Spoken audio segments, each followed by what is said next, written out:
Hey everyone, Shikari here bringing you guys the Monday music recap the events from last week. Let's get into it. Adam West, the Bright Knight himself, who has played the iconic role of Batman in the classic 1966 series, and has also played the crazy-ass Mayor Quahog in Family Guy, has sadly passed away at the age of 88. He passed away on June 9th after a short battle with leukemia, surrounded by his family. If you guys want to learn more about that, I'll leave links below for you.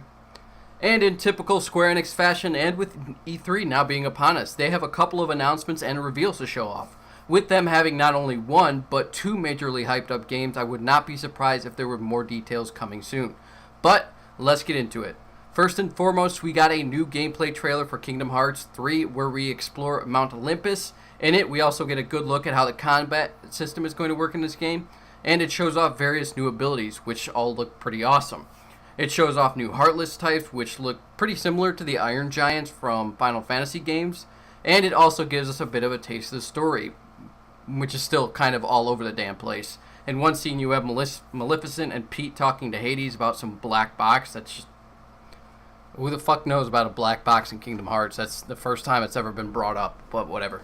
And then you have Xemnas and Ansem standing around talking to Sora about bringing back Roxas, which the only reason I can think to do that is to travel to the Dark Realm to save Aqua, which, if that's the case, why the fuck didn't Mickey do anything about that in Kingdom Hearts 2 when Riku had full control over that ability?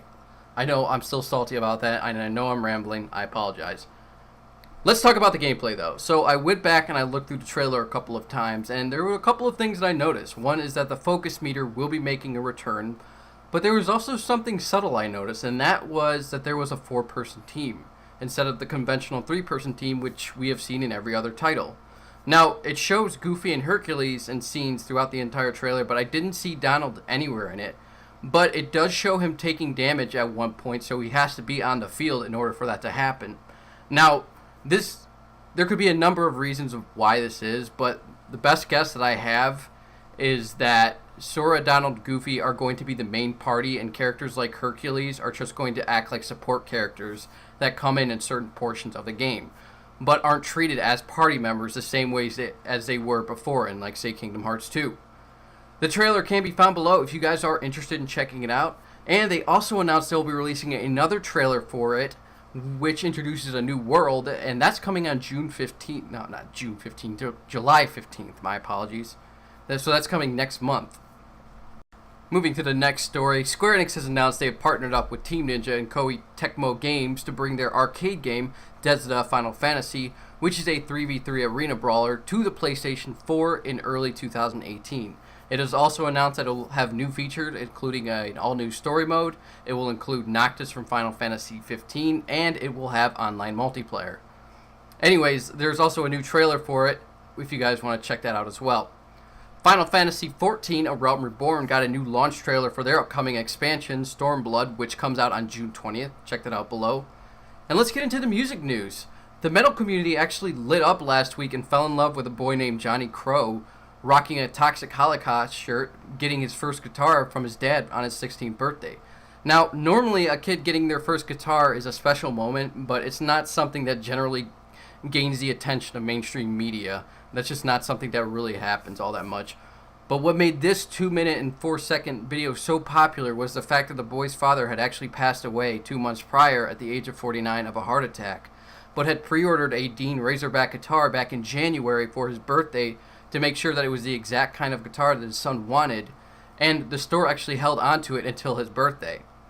The video of them opening the case and him laying his eyes on that guitar and just seeing that surge of both joy and pain running through his face, it's powerful. So much so that Reddit users actually raised over $16,000 to help fund guitar lessons for this kid, and even Alice Cooper's guitarist Nita Strauss noticed this video and hooked Johnny up with backstage passes to their show after she learned that he was going to be there. Anyways, if you guys haven't checked this video already, check it out below. It's an awesome video. I'm sure you guys will like it. 9 Inch Nails is supposedly planning on releasing 2 new EPs within a year's time, with the first one coming before the band heads out on their summer festival show, which start in July. Now, this is coming from an apology letter the band sent out to fans who pre-ordered various versions of Deviations, not the actual events, and their upcoming re-releases, notifying them that there was going to be a delay on getting those out. The last part of the statement goes a bit into detail on these new EPs, saying that they are actually a part of a trilogy of EPs, with not the actual events being the first one. It also says that they'll be released within a 6 to 8 month time frame of each other, so it'll probably be around January, February 2018 before we see the final one. That being said, if you guys want to check out the letter, which might I add is a story in itself as they basically throw their original fulfillment partners under the bus, you can check out that statement down below. Leppard has announced their new details in their upcoming 30th anniversary edition of Hysteria. The re-release is set to arrive on August 4th with multiple editions, including a super deluxe edition which comes with 5 CDs and 2 DVDs. CD 1 is the original album, CD 2 and 3 are B-sides and extended versions and other rarities.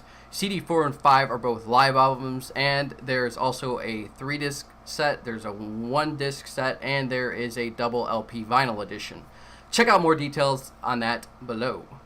Make Them Suffer has announced they'll be releasing their new album, Worlds Apart, on July 28th.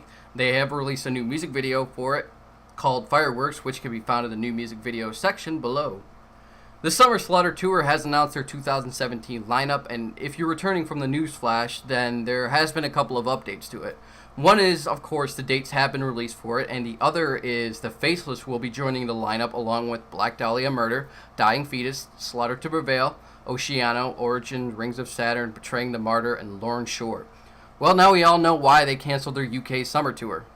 Have Mercy has announced a new US summer tour with support from Chase Hugland, dates released, and My Morning Jacket has announced they are heading on a new summer tour, dates released. Any of the dates mentioned above, you can find them all down below. And now we move into new music of the week as we start things off with the Faceless, who released their first song in like 5 years, I think.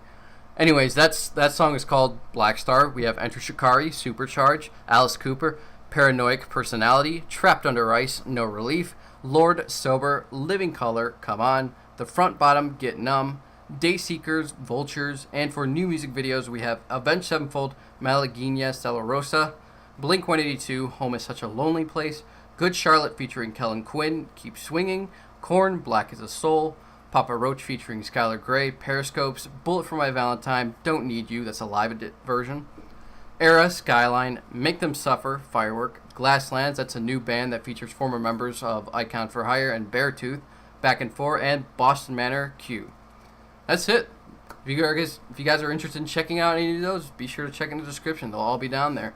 But I want to thank you all for joining me for this episode. Also, this week is going to be pretty crazy. There's going to be a lot of stuff on E3, so definitely keep an eye out for that. The news flashes are probably going to be a little bit longer than usual. So if you guys like that, then it'll be great for you. But I will see you on the next one. Be sure to leave a like if you enjoyed the video, dislike if you didn't. As always, subscribe if you guys want more. It's greatly appreciated, and I'll see you on the next one. Mars out. Now that voice crack was fucking terrible. Come on. Mars out.